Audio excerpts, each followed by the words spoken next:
This is Andy Vining, reading my mother's diaries. And before we begin September and October 1951, I would like to say a quiet thank you to Sienna Home Care, whose support helps make it possible for me to continue producing my mother's diaries every week. This podcast is very personal to me. It keeps my mother's words, Hiltonbury Farm, and our family story alive, and that means a great deal to me. So, thank you, Sienna Home Care, and let us now return to Hiltonbury Farm in the autumn of 1951. September began as August had ended, with more rain. Everything seemed to be soaked through. The fields, gardens, and farm tracks were wet, and the situation was becoming serious. There was still work waiting to be done, of course, but when the ground was sodden, the men and machinery could do very little. On the first Saturday of the month, it was far too wet for tennis, so I stayed indoors, listened to a play on the wireless, and worked a little more on my tablecloth. The wireless was a great comfort on those days. While the rain beat against the windows, the voices from the wireless filled the room, and I could sit with my sewing and feel that the house was not quite so gloomy. Although Sunday began more brightly, the rain returned during the afternoon and evening. Even so, John, Den, Guppy, Mr. Cross and others were all outside busy building a new chicken house behind the granary. The poultry side of the farm was growing, and the young pullets needed a proper home. A good hen house had to be warm and dry and secure, with enough ventilation to keep the birds healthy and the foxes out, but not so much that drafts blew through them. There also had to be proper nest boxes where the hens could lay and we could collect the eggs easily.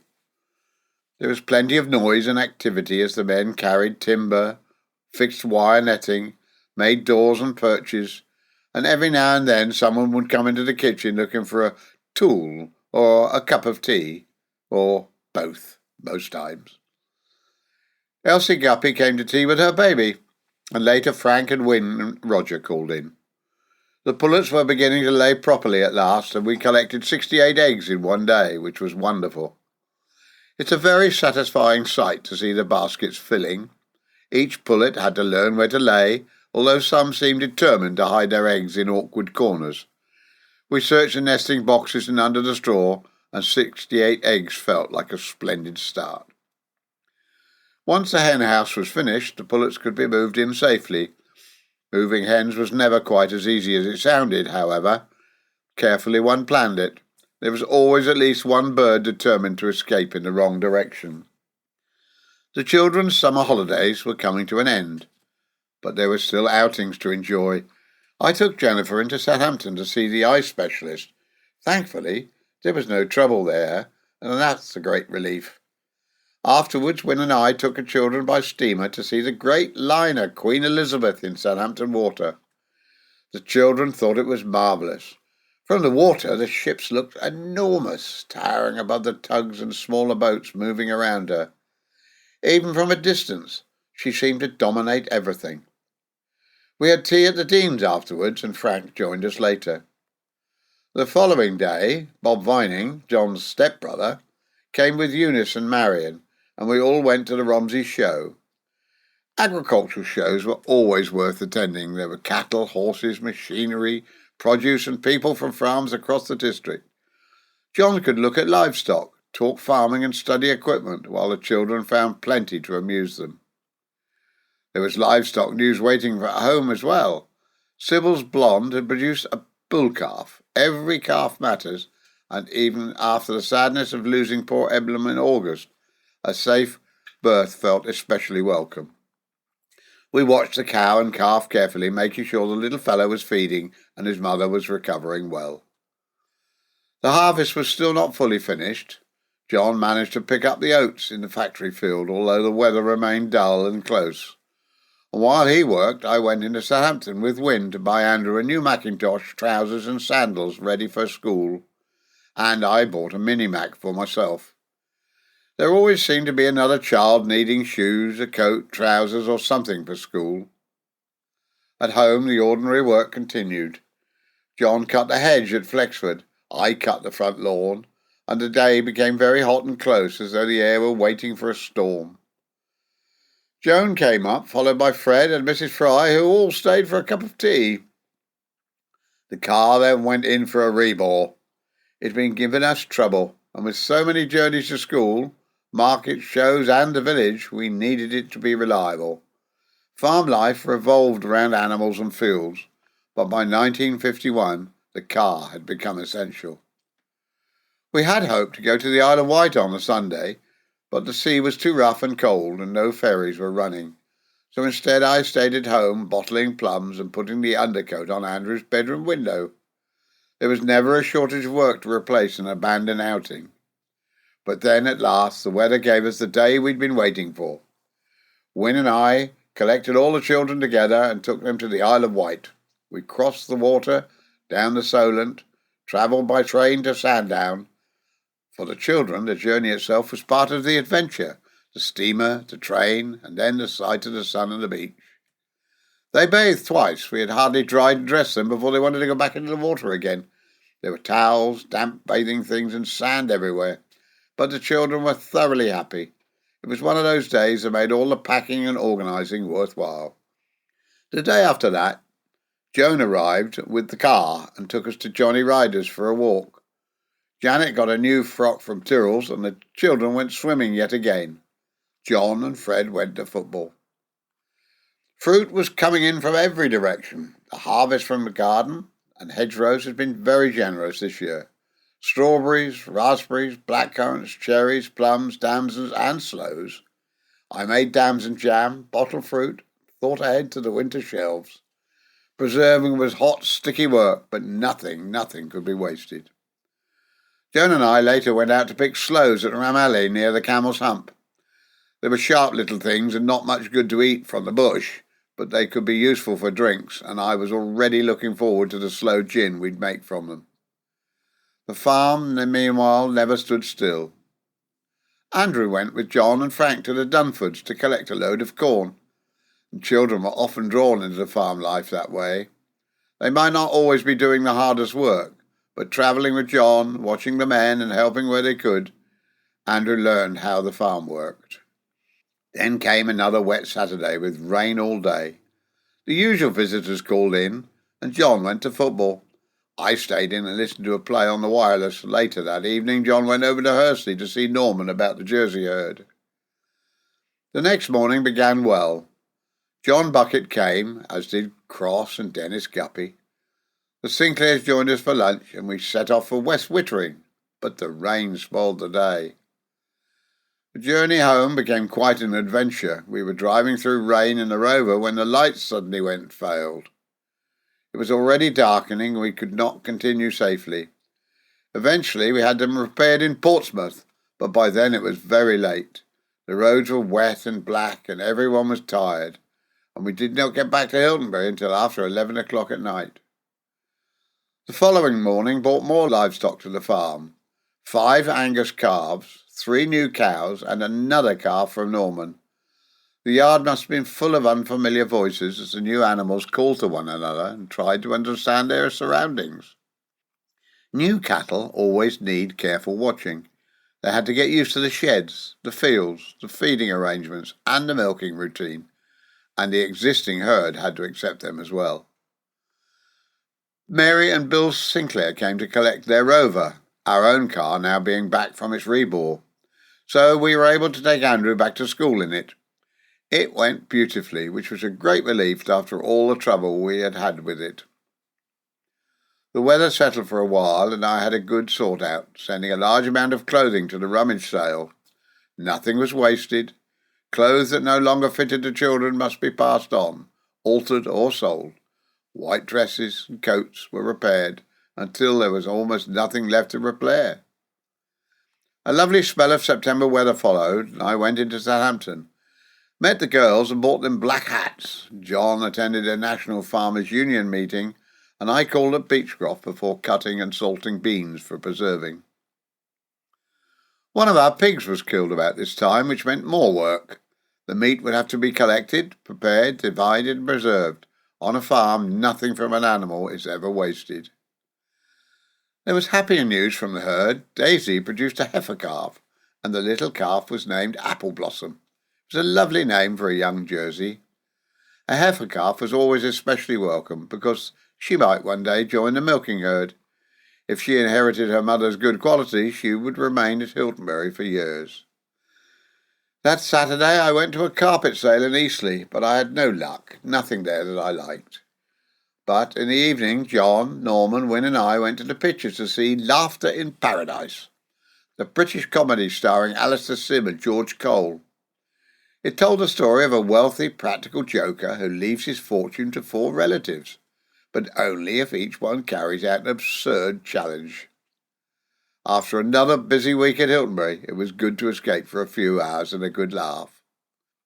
Sunday was Harvest Festival at St Boniface. The children all went to church, where the building was decorated with flowers, fruit, vegetables and sheaves of corn, and afterwards we went round to the Beatons for Joan's birthday celebrations. Joan's actual birthday was the following day, but I spent the afternoon ironing, then listened to a play on the radio while altering a navy coat for Jennifer. There's always a coat to lengthen, a hem to let down, or a sleeve to adjust. Then the rain returned. John could do very little on the land, and he helped me, taking part in dancing practice, which caused some amusement. And the children went to Miss Fortune's for tea, and I darned in the evening. Then came one of the greatest outings of the year. On Wednesday, 26th of September, I went with the Deans to the Festival of Britain. We spent a whole day there. It was exciting, modern, and quite unlike anything we normally saw. After years of war, rationing and shortages, the festival seemed to offer a glimpse of a brighter, more imaginative future. One of the best parts was the boat trip up the river to Battersea. From the water, London looked entirely different. The river was busy with boats. There was something to see in every direction. The trip was super, but we stayed far later than intended and didn't get home until 20 to 2 in the morning. That was very late for me, especially with children, animals and housework waiting for me the next day.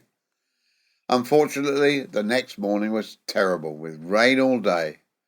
But, tired or not, I went into Southampton and bought a new carpet, collected heather from Beechcroft, darned all afternoon, and I wrote a letter to Andrew at school. By the final weekend of September, I felt a cold coming on. But I still did some painting at the front of the house, but stayed indoors for the evening. Sunday was finer. Crossy and Den Guppy came in the morning, while John and I worked on the front garden. We dug up the rose bed, and John worked outside all day. Uncle Wally and the boys, Michael and Robert, came up, and that evening we went to the Deans, where the Parkers, Tommy and Lorna were also there. October began with beautiful weather. I finished the ironing before dinner, while John worked at Flexford. Then he went to football in the evening. There was also the small matter of one of our kittens. I took it to the Deans, but had to bring it back because it was a she. The Deans wanted a tomcat, so back she came to the farm until another home could be found for him. Betty went up to pick blackberries along the drive, while I went to the hall for dancing. Dennis, Guppy and Crossy arrived to help move the hens into the new poultry house. The birds had to be sorted into their groups, and naturally there was always one that tried to go the wrong way. The fine autumn weather continued. I painted Andrew's windows, cut the lawns and planted wallflowers. Heather went to Beechcroft, while John and I took a calf into Romsey and then went on to Winchester. We had lunch at the Criterion, which made a pleasant change, and I bought material for a frock. John, by now, was drilling winter oats at Flexford. The seed had to go in while conditions were right. Too much rain would delay the work, but if the oats established themselves before winter, the crop would have a great start. That Friday evening we went to a young farmers' club dance in Winchester with the buckets.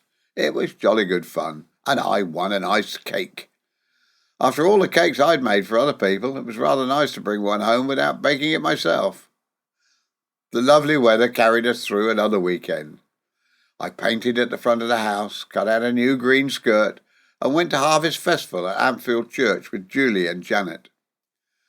Afterwards, we drove with the Deans up to Farley Church. The countryside looked beautiful in the autumn light, with the harvest mostly gathered, the leaves turning and the roads dry enough for a proper dive. The Deans came back to tea, and later we went home for a fish meal. Monday began foggy but cleared into another sunny day. I carried on painting and ironed all evening. Bet and Fred called and we listened to Winston Churchill's broadcast. The general election campaign was well underway and politics was being discussed everywhere, but life at Hiltonbury carried on around it. I went to school for dancing, met Joan on the way home, and spent the evening darning. John and Crossy went to Norman's, and I finished Andrew's windows, worked in the garden, visited Mother, and went to hear Peter Smithers speak at the Ritchie Hall. That was jolly good, and afterwards we had tea at the Dean's. John was now extremely busy with potatoes. Potato lifting was dirty, heavy work, especially if the ground is wet. The crop had to be lifted, gathered, sorted, and stored without too much damage. Sack after sack was brought in and put into the cellar at Hiltonbury. John could not take me. I cycled to the village. Later I painted Auntie's bedroom window and did needlework in the evening. There were more visitors, more cards, more cups of tea, and more animals. Jennifer had friends to tea. I went to the pictures with the Deans. Julie stayed the night. John went to Norman's and brought back 2 more heifers. The herd was steadily being strengthened, and each new heifer was an investment in the future. The children went to Auntie Toss's birthday tea, and later the Beatons, Parkers and Dean came in for cards. We had a really good, fun evening. John remained busy with the potatoes, while I kept up with the dancing, household work and visiting Mother and Bella. They came to tea for the evening. John and I took a chicken to the Coates in Southampton, and Dorothy Matthews called, and I listened to another play on the wireless. But there were still lawns to be cut and buildings to tidy. I cleaned up the boiler house and swept the lawn. Mr. Cross and Den Guppy helped John move some more pullets to Mrs. Westbrook's, as we had rather too many and she wanted some. The young birds had come a long way since the head house had been built at the start of September. They were laying well and could now be moved or divided according to the farm's needs. John went up to Reading with Norman and returned with yet another heifer. Janet went to tea with Sandra, and Fred brought her home. That Saturday, John went to football, Nora and company called, and the Deans came for cards and supper. That night, the clocks went back. The evenings would now be darker, much earlier, and the rhythm of the farm would begin to change. Outdoor work would finish sooner, and there would be more long evenings and sewing, ironing, reading, listening to the wireless, all by colour gaslight and candles. On Monday, John and I went into Winchester Market with a bull calf. Then afterwards I went to Southampton with Wynne and bought shoes for the children and a new frock myself. John went to floodlit football while I did the ironing. Then came the first hard frost of the winter. I went to the hall for dancing and spent the evenings putting a hem on my new frock. Fred and Bet came round. The weather stayed chilly and I took Heather to Mother's for 2 nights. That evening I listened to a play called Lorraine and went to the Beatons for a drink. Then came Thursday the 25th of October, Election Day.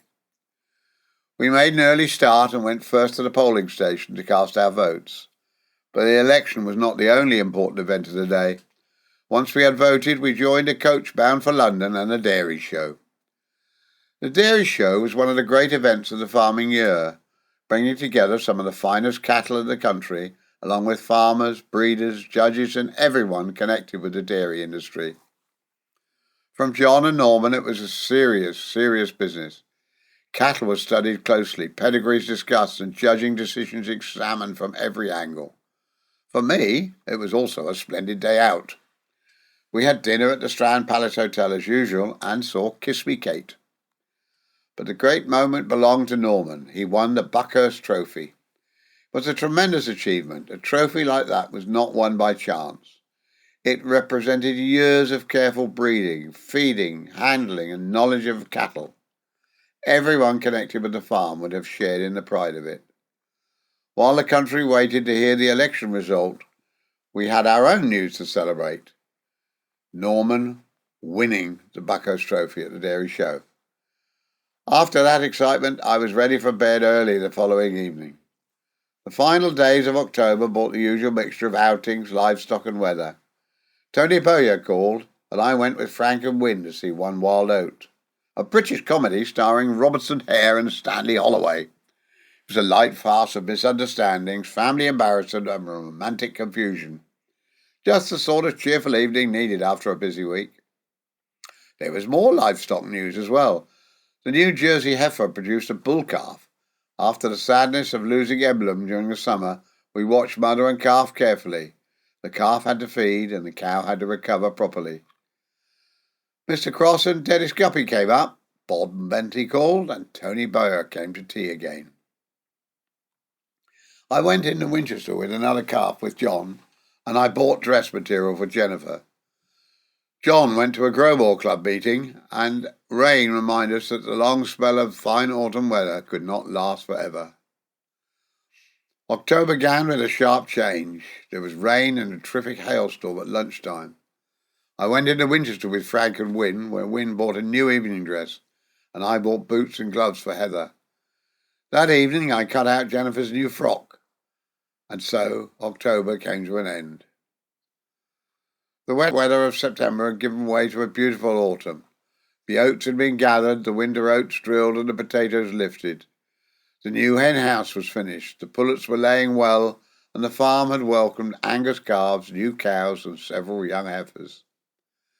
Sybil's blonde had produced a bull calf, Daisy had given us apple blossom, and the New Jersey heifer had safely calved. The children had travelled by steamer to see the Queen Elizabeth, swum twice at Sandown, visited shows and festivals, returned to school with new clothes and stories to tell. I'd painted windows, bottled plums, made dams and jam, salted beans, altered coats, sewn dresses and skirts, cycled to the village, taught dancing and welcomed countless visitors for countless cups of tea. There had been cinema visits, tennis, football, cards, dances and evenings by the wireless. But two events stood above all the rest. First, there was our wonderful visit to the Festival of Britain with the boat journey up the Thames to Battersea and our very late return to Hiltonbury. And then there was Election Day, when we travelled to London for the Dairy Show and Norman won the Buckhurst Trophy. That was September and October 1951 at Hiltonbury. A season of rain, harvest, pullets, calves, heifers, children's adventures, family outings, and one very special trophy brought home from the Dairy Show. Thank you for listening.